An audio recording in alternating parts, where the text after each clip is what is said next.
அனைவருக்கும் வணக்கம். இந்த வீடியோவில் நடந்து முடிஞ்ச 2024 இந்திய பாராளுமன்ற தேர்தலை பற்றி தான் நம்ம இப்போ பேச போகிறோம். நடந்து முடிஞ்ச தேர்தலை போய் இப்போ பேசி என்ன பயன் அப்படின்னு சொல்லி உங்களில் சிலருக்கு ஒரு கேள்வி வரலாம். உங்கள் கேள்வி நியாயமானது. நம்ம இப்போ எதுக்காக இந்த வீடியோவை நம்ம பதிவு பண்ணுறோம் அப்படின்னா, இந்த தேர்தலில் ஏகப்பட்ட தவறுகளும் குளறுபடிகளும் நடந்திருக்கு. அந்த தவறும் குளறுபடியும் இனிவர காலங்களில் வரக்கூடிய தேர்தலில் வராமல் பார்த்துக்கிறதுக்காக ஒரு சின்ன விழிப்புணர்வுக்காக தான் இந்த வீடியோ பதிவு நம்ம பண்ணுறோம். இந்த தேர்தலில் ஏப்ரல் 19 நம்ம தமிழ்நாட்டில் முதல் கட்ட தேர்தல் ஆரம்பிச்சது.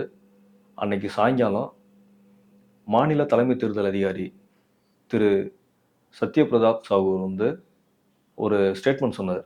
என்ன அப்படின்னு பார்த்தீங்கன்னா, 72.09% தேர்தல் பதிவாயிருக்கு அப்படின்னாரு. அப்புறம் அவரே கொஞ்சம் லேட்டரா, ஏன்னா சில இடங்கள்ல 7-8 மணி வரைக்கும் கூட வாக்குப்பதிவு போயிட்டு இருந்தது. அதனால திரும்ப என்ன ஒரு ஸ்டேட்மெண்ட் சொன்னாருன்னா, 69.94% வாக்குகள் தான் பதிவாயிருக்கு அப்படின்னு சொன்னாரு. சொன்னதை விட இது இறங்கி இருக்கு. அதுக்கப்புறம் அடுத்த நாள் காலையில பார்த்தோம்னா, இந்திய தலைமை தேர்தல் அதிகாரி திரு ராஜீவ்குமார் அவர் ஒரு ஸ்டேட்மெண்ட் பண்றாரு. அவர் என்ன சொன்னார்னா, 69.72 விழுக்காடு வாக்குகள் மட்டும் தான் பதிவாயிருக்கு அப்படின்னாரு. என்னடா நடக்குது இங்க? அப்ப இவங்ககிட்ட போய் ஏன் இவ்வளவு வித்தியாசங்கள்லாம் இருக்கு அப்படின்னு கேட்கிறப்ப அவங்க சொன்னது என்ன அப்படின்னா, நாங்க தேர்தல் மையத்துல உள்ள தேர்தல் அதிகாரிகளுக்கு ஒரு செயலி கொடுத்துருந்தோம், ஆப் கொடுத்துருந்தோம். அந்த ஆப்ல சிலர் பதிஞ்சிருந்தாங்க, சிலர் பதியல. அதனோட அடிப்படையில தான் நாங்க இந்த மாதிரி சொன்னோம். ஆனா இதை பதியணும்னு சொல்லி எல்லாருக்கும் கட்டாயமா நாங்க சொல்லல அப்படின்ற அந்த குறையும் அவரே சொல்றாரு. அப்ப கட்டாயப்படுத்தல அப்படின்ற ஒரு விஷயத்துல இருந்து வரக்கூடிய ஒரு ரிசல்ட்டை எடுத்து இவர் ரிசல்ட்டா சொன்னது தவறு. அதுவும் 2 முறை அதையே பார்த்து சொல்லியிருந்திருக்காரு. அப்ப அது ஒரு பெரிய தவறு. அப்ப தேர்தல் ஆணையம் இந்த இடத்துலயே அவங்க ஒரு சரியான ஒரு நடைமுறையில இவங்க தேர்தலை அணுகாம இருக்காங்கன்றது இதுல இருந்தே தெரியுது. ஏகப்பட்ட வாக்காளர்களோட பெயர் வாக்காளர் பெயர் பட்டியலிருந்து நீக்கப்பட்டிருக்கு. இப்போ ஒருத்தர் இடம் விட்டு இடம் மாறி இருக்காரு, அட்ரஸ் மாறி இருக்கு, இல்லை பேர் மாறி இருக்கு அப்படின்னா போய் அதை வாக்காளர் பட்டியலில் உள்ள பெயரை போய் சரி பார்க்கலாம். எதுவுமே மாறல, அங்கேயே தான் இருக்கும், போன ஓட்டு அங்கேயே தான் செலுத்தியிருக்கோம் அப்படின்றப்ப அவங்கவுங்க வேலையை பார்த்துட்டு இருப்பாங்க. இதுதான் யதார்த்தம். அப்படின்றப்ப ஏகப்பட்ட பேரோட பேர் வாக்காளர் பட்டியலில் நீக்கியிருக்காங்க. அது ஏன் அப்படி நீக்கப்பட்டதுன்றதுக்கு ஒரு சரியான விளக்கம் வரணும். அப்படி நீக்கப்பட்ட யார் நீக்கியிருக்காங்களோ அவங்களுக்கு ஒரு முறையான தண்டனையும் வாங்கி கொடுக்கணும். அப்பதான் இனி வரும் காலங்களில் அந்த தவறுகள் வராமல் பார்த்துக்கிற முடியும். அதே நேரங்களில் அவங்க என்ன பண்ணியிருக்காங்கன்னு பார்த்தீங்கன்னா, இறந்து போனவங்களோட பெயரை நீக்கல, உயிரோடு இருக்கவங்கள இறந்ததாகவும் அதில் பதிவு பண்ணியிருக்காங்க. இதுவும் ஏகப்பட்ட சர்ச்சைகளை உருவாக்கியிருக்கு. அப்போ இந்த விஷயத்த நம்ம அப்படியே விட்டுற முடியாது. இது இப்படியே தொடர்ந்துகிட்டே இருந்ததுன்னா இந்த தவறுகள் மேற்கொண்டு வந்துக்கிட்டே இருக்கிறதுக்குண்டான ஒரு வாய்ப்பாக இருக்கும். பொதுவாகவே BLO அப்படின்னு சொல்லி இதுக்குன்னு பணியமர்த்தியிருப்பாங்க. அதாவது என்ன அப்படின்னா, பூத் லெவல் ஆஃபீஸர் அப்படின்னு சொல்லி வச்சுருப்பாங்க. அவங்க தான் இந்த வேலைகளை செய்வாங்க. இம்முறை அந்த வேலையை செஞ்சுருக்கிறது திமுக அரசால் அறிவிக்கப்பட்ட அந்த கொரோனா நேரங்களில் வந்த இல்லம் தேடி கல்வி அப்படின்ற ஒரு முறையை அறிமுகப்படுத்தினாங்க. அதில் பணிக்கு வந்தவங்களை இதுக்குள்ள போட்டிருக்கதா சொன்னாங்க. அது எந்த அளவுக்கு உண்மைன்றது தெரியலை. அவங்க இருந்தாங்கன்னா அவங்களுக்கு முறையான பயிற்சி அளிச்சிருந்துக்கணும். பயிற்சி கொடுத்தாங்களான்றது தெரியல. அப்போ அவங்க மூலமாக அது என்னன்னு விசாரித்து அந்த தவறுகளையும் தேர்தல் ஆணையம் சரி செய்யணும். இது போக பல இடங்களில் தேர்தல் மையம், வாக்குச்சாவடி மையம் பார்த்தீங்கன்னா, அளவுக்கு அதிகமான வாக்காளர்கள் எண்ணிக்கையை கொண்ட இடங்களில் ஒரே ஒரு பூத்து மட்டும்தான் வச்சுருக்காங்க. அதாவது 1000க்கு மேலே 1500 இருக்கக்கூடிய வாக்காளர்கள் இருக்கக்கூடிய அந்த இடங்களில் ஒரு பூத்தை மட்டும் வச்சுருக்காங்க. அது காலையில் அதிகாலையில் சீக்கிரமாக தொடங்கி நைட்டு 7 மணி 8 மணி வரைக்கும் போயுமே அந்த முழுசாக அவனால் வாக்குகள் செலுத்த முடியல. சிலர் வெறுப்பில் வேணாம்னு சொல்லி போயிருக்காங்க. அப்போ இந்த தேர்தல் ஆணையம் அந்த மாதிரியான வாக்கு மையங்கள்லாம் எதுன்றது, வாக்காளர்களோட எண்ணிக்கை எங்கே இருக்குன்றதெல்லாம் பார்த்து அந்த வாக்காளர்களோட அந்த பூத்துன்னு சொல்லக்கூடிய ஓட்டு சாவடி மையங்களை எண்ணிக்கை அதிகப்படுத்தணும். அந்த மாதிரி பண்ணிங்கன்னா இந்த சதவீதம் குறைப்பை வந்து கொஞ்சம் குறைக்கிறதுக்கு வாய்ப்புகள் இருக்குது. அதே மாதிரி இப்போ சென்னையில் நாம் தமிழர் கட்சியின் வேட்பாளர் டாக்டர் கார்த்திகேயன் சார் வந்து போட்டி போட்ட அந்த இடங்களில் வாக்குச்சாவடி மையங்களில் உள்ள அந்த இவிஎம் மிஷின் வந்து சரியாக வேலை பார்க்கலன்ற ஒரு பிரச்சனை வந்தது. அனைவருக்கும் வணக்கம். நான் மருத்துவர் கார்த்திகேயன், நாம் தமிழ் கட்சியோட மத்திய சென்னை நாடாளுமன்ற வேட்பாளர். இப்போ மதியம் 2 மணிக்கு பார்த்தீங்கன்னாக்க எங்களுக்கு ஒரு தகவல் வருது. அதாவது எங்களுடைய நபர் ஒருத்தர் ஓட்டு போடுறாரு, மைக்கு சின்னத்தில் போடும்போது அந்த மைக்கு சின்னத்தில் விழலை. 2 தடவை 3 தடவை அழுத்தி பார்க்குறாரு, விழலை. அதுக்கு பிறகு வந்துட்டு மற்ற சின்ன வேலை செய்தா இல்லையா, நம்ம தெரியாமல் தொடுறோமான்னு சொல்லிட்டு அவர் வந்துட்டு சூரியனை தொட்டால் சூரியனில் விழுது. அப்போ விழுந்துருச்சு அவருக்கு ஓட்டு விழுந்துருச்சுன்னு சொல்லிட்டு எல்லாரும் வெளில வாங்கன்னு சொல்லிட்டாங்க. அவருக்கு அதை வந்துட்டு ஒரு கம்ப்ளைண்ட்டாக ரைஸ் பண்ணணும், இங்கே ஃபைட் பண்ணணும் அப்படிங்கிறது தோணலை. வெளியில் வந்துட்டார். வெளியில் வந்தவர் ஆதங்கத்தில் எங்களுக்கு ஃபோன் பண்ணி சொல்கிறாரு, எங்களுக்கும் சொல்கிறாரு, ப்ரெஸ்ஸுக்கும் சொல்கிறாரு, எல்லாருக்கும் தலைமைக்கும் சொல்கிறாரு. இப்போ எங்களுக்கு அந்த செய்தி வருது, அதை போயிட்டு நாங்கள் கேட்கணும் அப்படிங்கிறதுக்காக. அப்போ நாங்கள் அங்கே போய் கேட்கும்போது அவங்க என்ன சொல்கிறாங்கன்னா, காலையில் பிரச்சனை இருந்தது உண்மைதான் சார், 2 ஓட்டு சரியாக விழலை, அப்போ நாங்கள் வந்துட்டு மெக்கானிக்கை வச்சு அதை சரி பண்ணிட்டோம், இப்போ சரியாக விழுது அப்படின்னு சொல்கிறாங்க. அப்போ சரியாக விழுதுங்கிறதுக்கு என்ன ப்ரூஃப் எங்களுக்கு காமிங்க அப்படிங்கிறோம். சரியாக விழுதுங்கிறத ப்ரூஃப் காமிங்க அப்படிங்கிறோம். அப்போ அவங்க சொல்கிறாங்க, நீங்கள் வந்துட்டு அப்படின்னாக்கா அதுக்கு வந்துட்டு டெஸ்ட் ஓட்டு போடணும், டெஸ்ட் ஓட்டு போடுறதா இருந்துச்சுன்னா அது போட்டு சரியாக விழுந்துச்சுன்னா உங்களை அரெஸ்ட் பண்ணுவோம் அப்படிங்கிறாங்க. அது என்னங்க ரூல் அது? நான் என்னுடைய ஒரு வேட்பாளராக என்னுடைய மிஷின் சரியாக வேலை செய்யலைன்னு சொல்கிறேன். அப்படி வேலை செய்யுதா இல்லையாங்கிறத காட்ட வேண்டியது உங்களோட பொறுப்பு, எனக்கு நிரூபிக்க வேண்டியது உங்களோட பொறுப்பு. அப்படி நீங்கள் சொல்கிறீங்கன்னாக்க இப்போ அதே கேள்வி நான் திருப்பி கேட்குறேன், ஒருவேளை டெஸ்ட் ஓட்டு போட்டு அது விழலைன்னாக்க நீங்கள் உங்களை அரெஸ்ட் பண்ணலாமா அப்படின்னு கேட்டேன். இல்லைங்க அதெல்லாம் ரூல்ஸ் கிடையாது அப்படின்னாங்க. சரி ரூல் படியே போவோம், புக்கை வச்சு அவங்க காமிச்சாங்க. சரி ரூல் படியே போவோம், நான் டெஸ்ட் ஓட்டு போடுறேன், என்ன நீங்கள் அரெஸ்ட் பண்ணிக்கோங்கன்னு சொல்லியாச்சு. சொன்ன பிறகு அவங்க என்ன சொல்கிறாங்கன்னாக்க, என்கிட்ட ஃபார்ம் இல்லை, ரிட்டனில் கொடுங்க அப்படிங்கிறாங்க. சரின்னு எழுத்துப்பூர்வமாகவும் கொடுத்துட்டோம். எழுத்துப்பூர்வமாகவும் கொடுத்து நீங்கள் வந்துட்டு எங்களுக்கு டெஸ்ட் ஓட்டு போடுங்க அப்படின்னு சொல்லியாச்சு. அப்போது அந்த ப்ரொசீடிங் ஆஃபீஸர் விட்டுட்டார். எனக்கு ஏஆர்ஓ ஃபோன் பண்ணார், அவர் ஃபோன் பண்ணி அவர் விட்டுட்டார். நீங்கள் போயிட்டு டெஸ்ட் ஓட்டு போட்டு பாருங்க அப்படின்னு சொல்லிட்டு டெஸ்ட் ஓட்டு போடலான்னு உள்ளே போகும்போது திமுககாரங்க அப்ஜெக்ட் பண்ணுறாங்க. திமுககாரங்க சொல்கிறாங்க, இல்லை போடக்கூடாது, நாங்கள் அலோவ் பண்ண மாட்டோம், நாங்கள் வீடியோ எடுப்போம், அது பண்ணுவோம் கலாட்டா பண்ணுறாங்க. கலாட்டா பண்ணோன்னே போலீஸ்காரங்க வந்துட்டு எங்களை அரெஸ்ட் பண்ணுவோம், நீங்கள் வெளில போங்க, உங்களுக்கு அதுக்கு அத்தாரிட்டி கிடையாது, டெஸ்ட் ஓட்டு போட முடியாதுன்னு சொல்லிட்டு யார் ரிட்டர்னிங் ஆஃபீஸர் ஓகே சொல்லிட்டாரு, இங்கே ப்ரொசீடிங் ஆஃபீஸர் ஓகே சொல்லிட்டாரு, ஏஆர்ஓ ஓகே சொல்லிட்டாரு. இதெல்லாம் ஓகே சொல்லிட்டு நாங்கள் வந்துட்டு ஓட்டு போடலான்னு போகும்போது ஓட்டு போடக்கூடாதுன்னு காவல்துறை வந்துட்டு எங்களை வெளில தள்ளுறாங்க. வெளில தள்ளுறதும் தகாத வார்த்தையில் திட்டி வெளில போ அப்படி இப்படின்னு சொல்லி அவமரியாதைப்படுத்தி எங்களை வெளில தள்ளுறாங்க. வெளில தள்ளி நாங்கள் வந்த பிறகு எங்களையோ இங்கே பெண்களையோ வந்துட்டு முட்டி தள்ளி காவல்துறை வெளில கொண்டு வரும். ப்ரெஸ்ஸை மீட் பண்ணி பேசுறதுக்காக நான் நிற்கும்பொழுது ஒரு வேட்பாளராக எந்த பூத்துக்குள்ளேயும் போகலாங்கிறதுக்கு எனக்கு அதிகாரம் இருக்குது, பூத்துக்குள்ளே நிற்கிறதுக்கு எனக்கு அதிகாரம் இருக்குது. அதை தாண்டி என்னை வெளில தள்ளுறாங்க. 200 மீட்டருக்கு வெளில போங்கன்னு மொத்த பேரையும் தள்ளுறாங்க. தள்ளி வெளியில் கொண்டு வந்து குண்டு கட்டா வெளியில் தள்ளின பிறகு 200 மீட்டருக்கு வெளில வந்த பிறகு நாங்கள் ப்ரெஸ்ஸை பார்த்து பேசுகிறோம். ப்ரெஸ்ஸை பார்த்து பேசும்போது 1 நிமிஷத்துக்குள்ள எங்களை இல்லை வெளில போங்க, கலைங்க, இங்கே பேசக்கூடாது, நீங்கள் போய் மீட் பண்ணக்கூடாது அப்படின்னு சொல்லிட்டு எங்களை அடித்து இது பண்ணுறாங்க.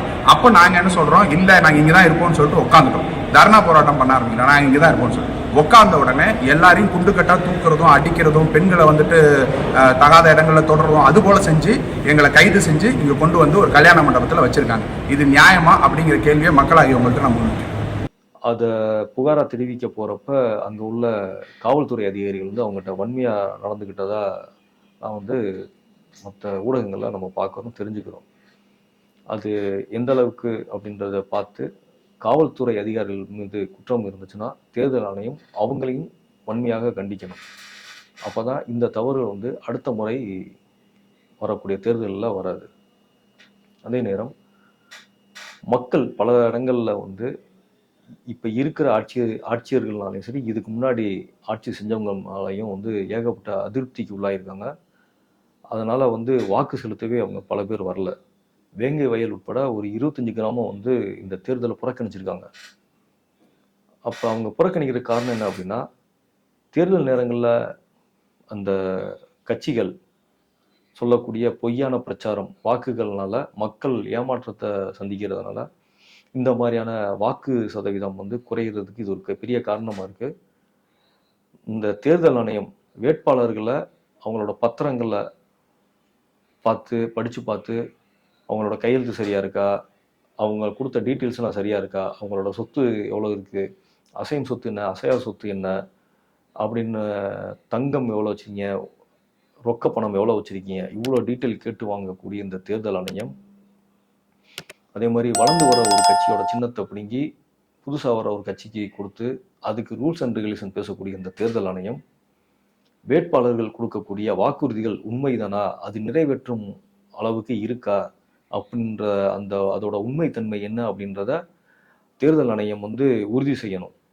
அப்படி பொய்யா சொல்லக்கூடிய வேட்பாளர்களை வந்து தகுதி நீக்கம் செய்யணும். செஞ்சீங்க அப்படின்னா உண்மையான வேட்பாளர்கள் வருவாங்க, அவங்க மக்களுக்கு வந்து உண்மையான சேவைகள் செய்வாங்க. அப்படின்றப்ப மக்களுக்கு வந்து ஏமாற்றம் மிஞ்சாது.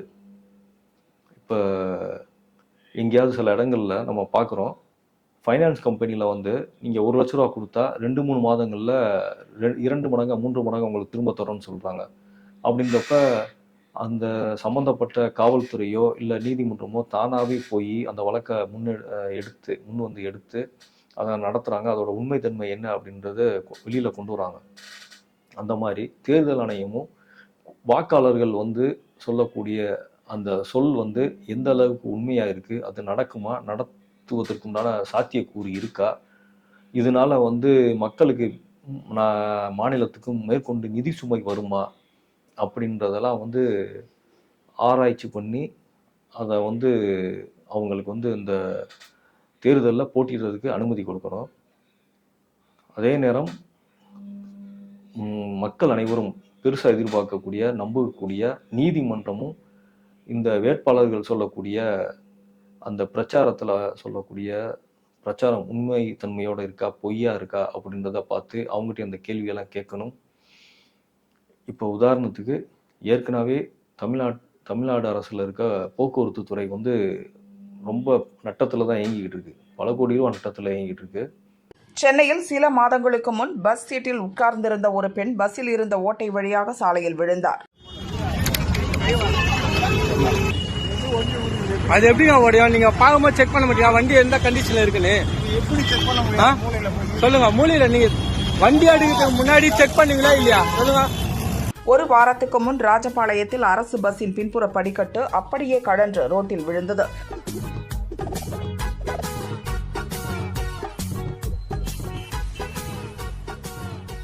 இது எல்லாவற்றையும் விட மோசமான ஒரு சம்பவம் திருச்சியில் நடந்துள்ளது இப்போது தெரிய வந்துள்ளது. திருச்சி ஜங்ஷன் பஸ் நிலையத்திலிருந்து ஸ்ரீரங்கத்துக்கு அரசு பஸ் நேற்று பிற்பகலில் புறப்பட்டது. டிரைவர் பாஸ்கரன் பஸ்ஸை ஓட்டினார். கண்டக்டராக திருச்சி எடமலைப்பட்டி புதூரைச் சேர்ந்த 54 வயதான முருகேசன் என்பவர் இருந்தார்.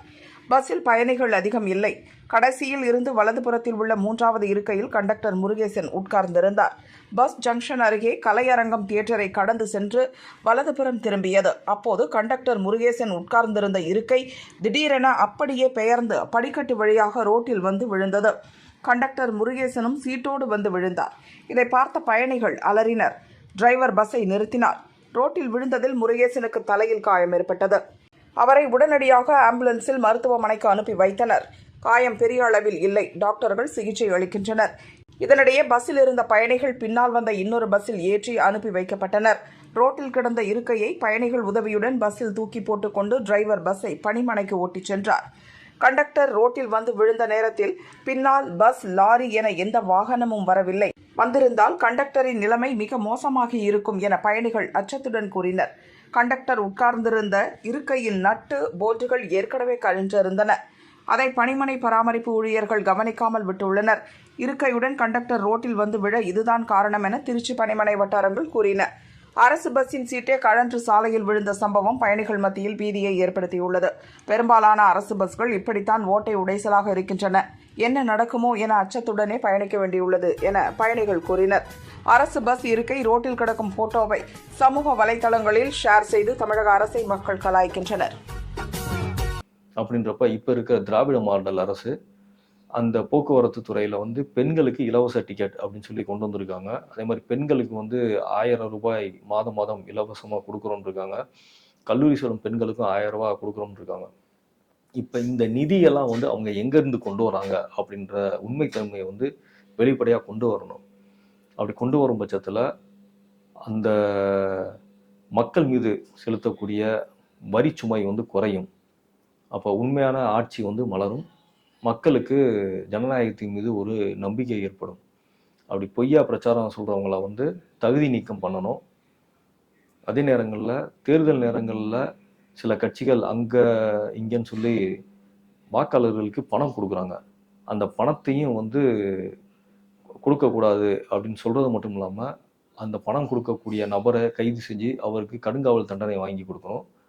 அதே நேரங்களில் அந்த கட்சியோட தலைமையிலேருந்து அந்த ஆர்டரே வந்திருக்கும், இவ்வளோ பணம் ஒதுக்கி செய்யுங்க அப்படின்றது கொடுத்துருப்பாங்க. அந்த கட்சியும் வந்து ஒரு 10 வருஷத்துக்கு தடை செய்யணும். எந்த ஒரு தேர்தல்லையும் அவங்க போட்டியிடாத அளவுக்கு தடை செய்யணும். இப்படி கடுமையான சட்டத்திட்டங்களை நீங்கள் கொண்டு வந்தீங்கன்னா, தேர்தல் ஆணையமும் நீதிமன்றமும் இதை வந்து ஒரு கடுமையாக கொண்டு வந்தீங்கன்னா, இந்த குற்ற செயலிலிருந்து தடுக்கலாம், நாட்டு மக்களையும் பாதுகாக்கலாம். பல மக்களுக்கு இன்னும் அடிப்படை வசதி கூட கிடைக்காம இருக்கு. அதாவது இன்னும் அடிப்படை வசதியாக இருக்கக்கூடிய ரோடு இல்லை, போக்குவரத்து வசதிகள் கிடையாது, மருத்துவமனைகள் கிடையாது, பள்ளிக்கூடங்கள் சரியா இல்லை, குடிநீர் வசதி இல்லை, தெரு விளக்குகள் கூட இல்லாமல் இப்படி எத்தனையோ கிராமங்கள் இன்னமும் வந்து தமிழ்நாட்டில் இருக்க தான் செய்யுது. இருக்கோம். ஒரு தண்ணி வசதி கிடையாது, ரோடு வசதி கிடையாது. எங்கள் பிள்ளைங்க ஸ்கூலுக்கு போகிற கஷ்டமாக இருக்குது. இந்த பிரசவம் ஆகிற பிள்ளைமே இருக்குது, அதுக்கு பிரசவத்துக்கு போகிறது எங்களுக்கு வசதி கிடையாது. தண்ணி டேங்க் எங்களுக்கு சரி கிடையாது. அது டெய்லி 2 குடம் நாங்கள் அந்த ஓப்பனில் தான் நாங்கள் அந்த குழாவில் தான் தண்ணி பிடிச்சிட்டு இருக்கோம். எந்த வசதியுமே எங்களுக்கு கிடையாது சார். அதனால எங்களுக்கு வந்து நாங்க ஓட்டு போடுறதுக்கு நாங்க வரல, மறுத்துட்டோம். நாங்க 8 கிலோமீட்டர் போறோம் சார். ஓட்டு போடுறதுக்கு 8 கிலோமீட்டர் போறோம் சார். எங்களுக்கு வந்து இது வரைக்கும் வந்து ஓட்டு எலெக்ஷனுக்கு பார்த்து கேட்கறதுக்கு யாரும் வரல. எந்த 4 மாசம் ஆகுது. நாங்க கலெக்டர் வரைக்கும் போயிட்டோம். அவங்க வந்து பார்த்துட்டு போய் 4 மாசம் ஆகுது. இது வரைக்கும் எங்களுக்கு வந்து என்ன ஏன்னு பார்க்கல. இன்னும் ஒரு வாரத்துக்கு முன்னாடி கூட எங்களுக்கு ஒரு இது செஞ்சிருந்தா கூட நான் எங்களுக்கு மனசு ஆறுதலா இருந்திருக்கும். போயிருப்போம். இப்போ வயசானவங்க என்ன பண்ணுவாங்க? நடந்து போய் அரிசி தூக்கிட்டு வர முடியுமா? 8 கிலோமீட்டர் அவங்க தூக்கிட்டு வர முடியுமா? ஒரு சாதாரண வசதி, தண்ணி வசதி சார் அதிகமா கூட இல்ல. தண்ணி வசதி இன்னைக்கு ஒரு மணி நேரம் இந்த பைப்பு ஆஃப் ஆயிட்டுனா எங்களுக்கு தண்ணி வசதி கிடையாது. யார் வீட்லயே போர் இருந்தா தான் நாங்க பிடிக்கணும், இல்லைன்னா வயலுங்கள்ல இருக்கிற போருக்கு தான் நாங்க போய் ஆகணும். ஒரு அடிப்படையான ஒரு ஆழ்துளை கிணறு கூட எங்க இதுல கிடையாது. ஒரு அடி பைப்பு கூட எங்களுக்கு கிடையாது. அந்த மாதிரி ஒரு வசதி இல்லாத இடத்துல ஓட்டு மட்டும் எப்படி சார் நாங்க வந்து உரிமையா போட முடியும் சொல்லுங்க? எந்த ஒரு வசதியுமே இல்லாத நாங்க ஓட்டை போட்டு என்ன பண்ண போறோம்? எங்களுக்கு அடிப்படையான தேவையே கிடைக்காத இடத்துல நாங்க ஓட்டு எதுக்கு போடணும்? அப்ப அந்த மக்கள்கள் உண்டான அந்த ஆதங்கம் தான் வந்து இந்த வாக்குப்பதிவோட சரிவுக்கு அதுவும் ஒரு காரணமா பெரிதும் பார்க்கப்படுது. இப்ப இந்த வாக்காளர்களை நீங்க ஆரம்பத்திலேயே வந்து தேர்தல் ஆணையமும் நீதிமன்றமும் தலையிட்டு தவறான வேட்பாளர்களை ஃபில்டர் பண்ணிட்டீங்கன்னா நல்ல வேட்பாளர்கள் கிடைப்பாங்க, நல்ல ஒரு ஆட்சி மலரும். அப்போ மக்களுக்கு தேவையான அனைத்தும் வந்து ஒழுங்கான முறையில் செஞ்சு தரப்படும். அப்போ மக்கள் வந்து ஒரு திருப்திகரமான ஒரு வாழ்க்கையை வாழ்வாங்க, மக்களோட வாழ்க்கையிலும் முன்னேற்றம் இருக்கும். அதே மாதிரி மக்களோட வரிப்பணம் வந்து வீணடிக்கப்படாது. இது அதே நேரங்களில் பொதுமக்களுக்கு ஒரு கவனம் என்ன அப்படின்னா, நீங்கள் எப்போ பார்த்தாலும் 500 ரூபா 1000 ரூபா 2000 ரூபா கொடுக்குற ஆளுக்கு பார்த்து ஓட்டு போட்டீங்க அப்படின்னா அவங்க வந்து உங்களுக்கு நல்லது செய்ய மாட்டாங்க. அதுக்கு மாறாக வந்து எந்த ஒரு கட்சியோடையும் கூட்டணி இல்லாமல் தனித்து இருந்து நல்ல கொள்கை கோட்பாடோடு செயல்படக்கூடிய கட்சிகளுக்கு, உதாரணத்துக்கு நாம் தமிழர் கட்சியெல்லாம் வந்து ஆரம்பித்து 14 வருடம் ஆகுது, இன்ன வரைக்கும் அவங்க யாரோடையும் வந்து கூட்டணி சேரலை, தனித்து தான் போட்டி போடுறாங்க. அவங்களோட கொள்கை கோட்பாடு செயல்பாடுகள்லாம் பார்த்தீங்கன்னா நல்லபடியாக இருக்கும். அனைவருக்கும் சமமான தரமான இலவச கல்வி மருத்துவம் தரம் அப்படின்றத சொல்லியிருக்காங்க. அதே மாதிரி தூய குடிநீர் அனைவருக்கும் இலவசம் சொல்லியிருக்காங்க. படிக்காத அனைவருக்கும் அரசாங்க வேலையை வந்து உறுதி செய்யணும்னு சொல்லியிருக்காங்க. அதை எப்படி நீங்கள் செய்வீங்கன்னு சொல்லி கேட்குறப்ப அதுக்குண்டான அந்த வழிமுறையும் அவங்க சொல்லியிருக்காங்க. வேளாண் தொழில், அதாவது விவசாய தொழிலில் வந்து ஏகப்பட்டது இருக்குது, அதை ஃபுல்லாக வந்து அரசு தொழிலாக மாற்றுவோம், அதன் மூலமாக படிக்காத அனைவருக்கும் வேலை வாய்ப்பை கொடுப்போம்னு சொல்லியிருக்காங்க. இப்படிப்பட்ட கட்சிகளை வந்து பொதுமக்கள் வந்து ஆதரிக்கணும். ஒரு முறை அவங்களுக்கு ஒரு வாக்கு செலுத்தி வாய்ப்பை கொடுத்து பார்க்கணும். அப்போ தான் வந்து நம்மளோட வாழ்க்கை தரம் உயரும், நம்மளோட வரிப்பணம் செலவழிக்கப்படாது அப்படின்றத பொதுமக்களும் நல்லா புரிஞ்சுக்கணும்.